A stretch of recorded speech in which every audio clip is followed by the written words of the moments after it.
ShinRobjira.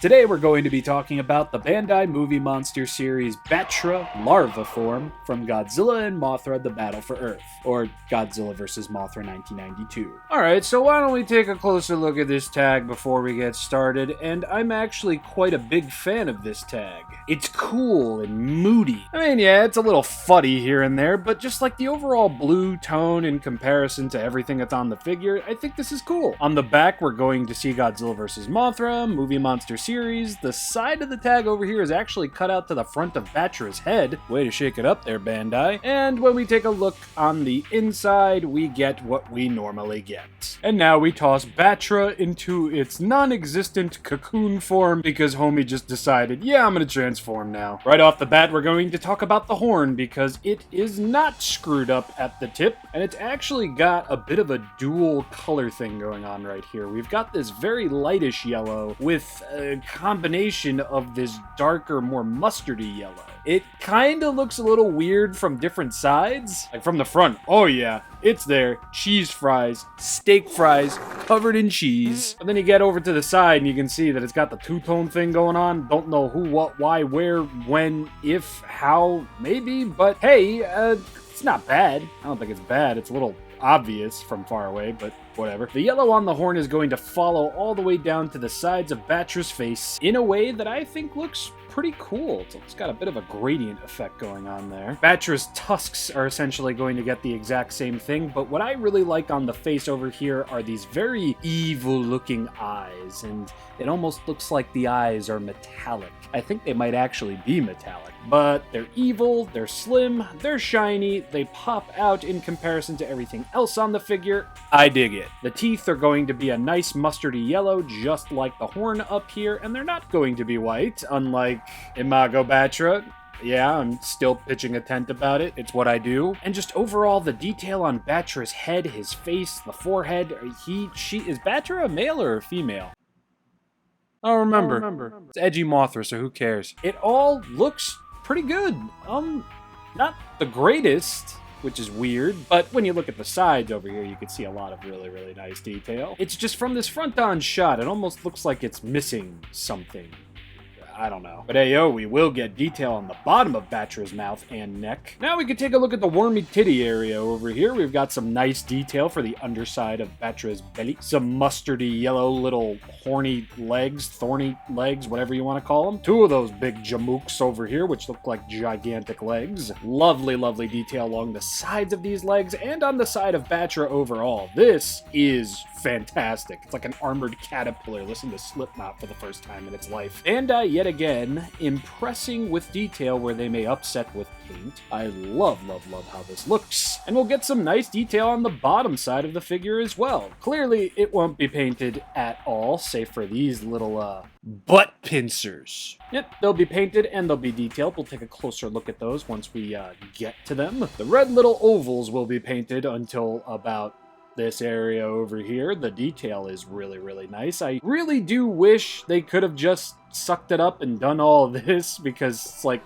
Bandai, it's right there. It's right there. I would have been fine if these weren't painted, if all of this was painted. That would have been, you know, the trade-off, obviously. But yeah, this will remain unpainted. But yo, that detail, though. Again, really pressing forward that this is an armored death pickled noodle worm thing. The detail on and around the butt pincers over here is going to look really, really nice. Flipping the figure over to the opposite side, more fantastic detail, more not fully painted appendages. And now we'll take a look at the back of Battra over here, which is going to have this very same sprayed red, magenta, pinkish red, whatever color you really want to call it, all the way up to the tip of Battra's head. Very, very nice. And overall, I really do dig the detail on the top and back of Battra over here as well. It just looks really, really damn good. I like it a lot. And for the most part, that's how I feel about the entirety of this figure. There's a few things that are a little strange and unpainted, but overall, especially in comparison to that of Imago Mothra from last month, this is a surefire win. Some details are loud and obvious. Some are a bit on the quieter side until you get a closer look at them. Some feel a little on the mid-ish side, and others are perfectly in line with what Bandai has been giving us since the very beginning. Oh yeah, and trademark talk and everything. Very minor detail on the bottom side. I already covered that. Absolutely not a saving grace of the Movie Monster series and its very wishy-washy, quality-controlled nature that it's been sporting. But it's a fun release regardless, I'd say. Now, unfortunately, I do not physically own the Memorial Box Battra Larva or the Godzilla Collection Battra Larva, which is essentially the same figure, but I do have another Battra Larva figure from the, what in the goddamn fuck was this called, computer? The Three Giant Monsters Battle Set. Yeah, that was a thing, back when Bandai still made figure box sets. Play sets overall. And that would be this lovely little skimmy dermish over here. Look at that. Painted all the way to the tip, except for the tip. You see, I would have been fine with something like this on this figure. For sure. I definitely would have. Yeah, I probably would have pitched a tent about it in some way, shape, or form. But this is a smaller figure. It is part of a, little play set or whatever, so it's not going to have all the paint the bigger figure did. But for the most part, god damn. Look at that ugly sob.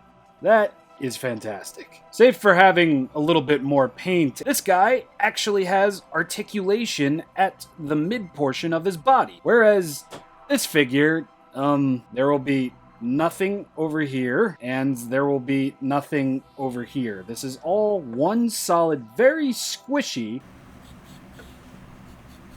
oh god, air's escaping it, vinyl figure from the Movie Monster series. Detail-wise, Battra Larva over here is going to get a solid star. I do have my minor grievances with the face. It almost feels a little too soft, a little too flat. But everything else on this figure looks great. Now, I was toying around with possibly giving paint a half a star, but I don't know if I can. Yeah, the two-tone horn is a little on the weird side, and this whole portion of the figure being unpainted is a little bit of a letdown, but at the same time, the entirety of the back is painted. Most of the front is painted as well, and I really like it. I do. Yes, it's lacking. Of course it's lacking, but I don't hate it. And it's not Mothra 1992.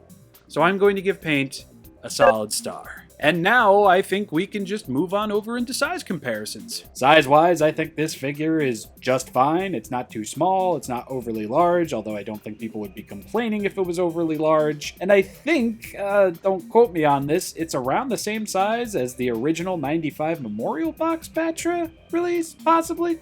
Yeah, don't quote me on that. Holy shit. I like how Death Pickle was represented in this new release. Do I think it could have used more paint? I'm always going to think it could have used more paint. That's besides the point here. I'm sure I said it a million times in this video. But I like it. It's actually a bit of a palate cleanser after Imago Mothra and this. And I really don't have much complaining points, save for, the entirety of the back half. For the price, I don't feel I was robbed. And the final product, yet again, it's just fine. And I guess I can throw this in there too. This guy is definitely a lot less of an upset than Imago Battra was for the unpainted undersides of the wings. Well, not fully painted underside of the wings. And I don't know, this figure just feels a hell of a lot more rewarding to look at, if that makes any sense. Yeah, a bit of a quickie this time. The lack there of articulation and this just essentially being spiky Death Pickle really doesn't have the grounds to have a pretty long video to follow it. But, you know what, fam? I absolutely recommend it. There will be a link to Hobby Link Japan in the description below, because as far as I know, it is still in stock. I have been ShinRobjira. I do so hope you all enjoyed, and at some point this week, Summer Version Hedorah and Megalo Goji will be here. Those will be up next, and then some point after that, I'm going to step away from Godzilla,